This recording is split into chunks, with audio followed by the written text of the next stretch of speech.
σήμερα την τιμή και τη χαρά να συντονίσω ένα πάνελ για ένα θέμα που δεν ήταν αντικείμενο προηγούμενων εκδηλώσεων.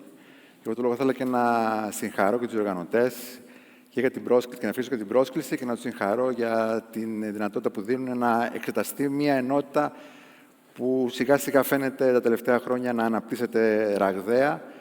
Η ενότητα που δίνει τη δυνατότητα σε επενδυτές πλέον να επενδύουν σε κατοικία. Μια κατηγορία κινήτων που στο παρελθόν ήταν περισσότερο αντικείμενο επένδυση από ιδιώτες επενδυτές, δεν είχε επενδυτικά χαρακτηριστικά καθόλου. Πιο πολύ και η ιδιοκατοίκηση. Η Ελλάδα είναι μια από τις χώρες ούτως ή άλλως με το μεγαλύτερο ποσοστό ιδιοκατοίκησης στην Ευρώπη με 72%. Αυτό λοιπόν σιγά σιγά το βλέπουμε να αλλάζει. Και θα ξεκινήσω λοιπόν με μια πρώτη γενική τοποθέτηση από το πάνελ για αυτό το θέμα. Let's start with Amit. Amit, you came late, a little bit late in the market. You came in the market in 2017 when the crisis was at the toilet of over. Okay, so I want to understand what brought you to the Greek market in this specific asset class development, and how do you see the future of this sub-market? First of all, thank you very much for having me, and it's a great panel to participate. When we arrived in 2017 to Greece, we analyzed many European markets, many cities. We have decided to focus in Greece because we saw the potential. We analyzed many indicators, and we saw the potential of Greece to come back to the levels before 2008. When we came to Greece, we invested in areas that not necessarily were let's say, main or top areas like Mykonos or places like that. We went to places that used to be prime location back in the 60s and in the 70s, in the 80s, places that are important to the Greek people. We invested a lot in Ammonia, in Psyri. We invested a lot in Sunio and Corfu and Chania, and many areas that we believe that have the possibility and the chance to come back to its prime. We are working tightly with the municipality, with the government representative, and we are trying to create a hub where Athens has so much potential, and Greece in general, it's one of the most attractive cities, and I believe that they have so much place to develop. In order for us to do it, and I've been sitting here for 2 days listening to many panel members, hearing great ideas about smart cities and about financial reforms that we need to take place in order to maintain, and the way we are looking at international investors, looking at the same way with the local market. And I think that a home, it's not just 4 walls. It's also what's outside of your house, your communities, your surrounding, your amenities. If Athens wants to come back to its prime, if Athens wants to become a modern leading city in Europe, we need to go back to the fundamental. We need to take care of, first of all, of the security in the city center. We need to take care of sidewalks. We need to take care of the graffiti. We need to take care of lighting. We need to take care of so many fundamental and basic things so people will feel that this is the place to invest and people want to live. But the potential is enormous. Εδώ στο πάνελ έχουμε 3 εταιρείες οι οποίες έχουν μια μεγαλύτερη εξειδίκευση στα service apartments. Let's start with Amit. Okay, Amit, your company is developing one of the biggest service apartments projects in Athens for the moment. Why did you choose this asset class to proceed with your investment in Greece, and what is the potential do you see in the specific market? So first of all, I can sit here and say that we analyze and we think that the service apartment model is the new hype in the market, but it's actually coming from a very personal pain.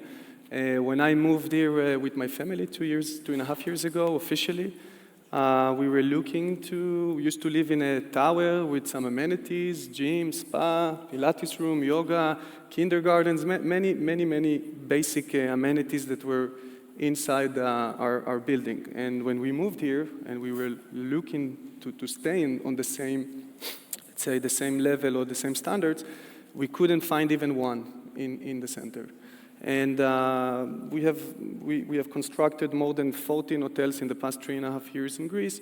We took the knowledge that we have from the hospitality industry, we combined it with the residential industry, and we created Urban City, which is a fantastic project in the center of Athens, 210 apartments and many amenities.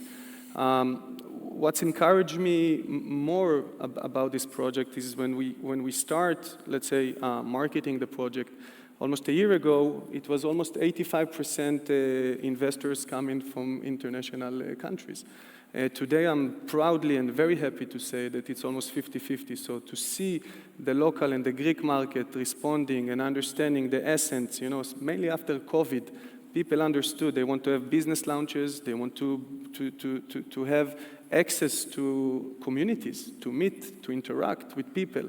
And I think that it's a very standard model. You can find it in Singapore, in London, in Dubai, in Miami.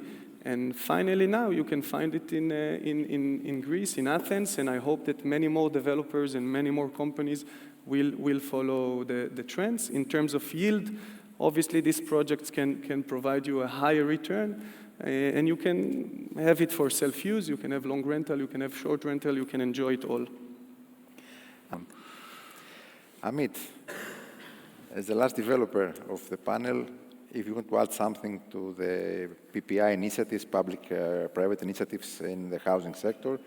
And a second question, how do you see the measures of the government regarding the golden visa and the restrictions that took place in order to fight the housing crisis in Greece? I think that in the end of the day, the responsibility of the public sector is to create the breaks and the balances between the local market and between foreign investors.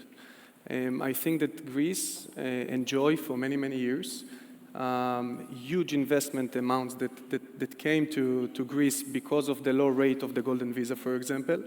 It attracted many, many international investors. It helped Greece to create a very good engine of funds. On the other hand, we cannot close our eyes and ignore the crisis in housing and the fact that young Greek people find it very difficult to acquire or to purchase a home. And I think that the new change in the law will help the local market to have the ability to enter the market, to purchase houses either for self-use or for investment. And I think that the public sector, as many people here mentioned before, is to balance between the two. You cannot ignore the foreign investors. It's as the CEO of Servet said in the morning, Athens needs to attract more international investors to bring more money into the market. But on the other hand, we need to remember that the real engine of the industry, not just the real estate market, any industry is the local market. And we need to invest in the local market, and we need to allow and to find solutions, as you mentioned before, in order for people to be able to afford homes in Greece and to increase also the standards of living inside of Greece, mainly in Athens as the capital of Greece. So yeah, we adjust, we adapt to those changes, and I think that we should trust the public sector that they know what they do, even if sometimes we don't agree with that, but we need to work in collaboration.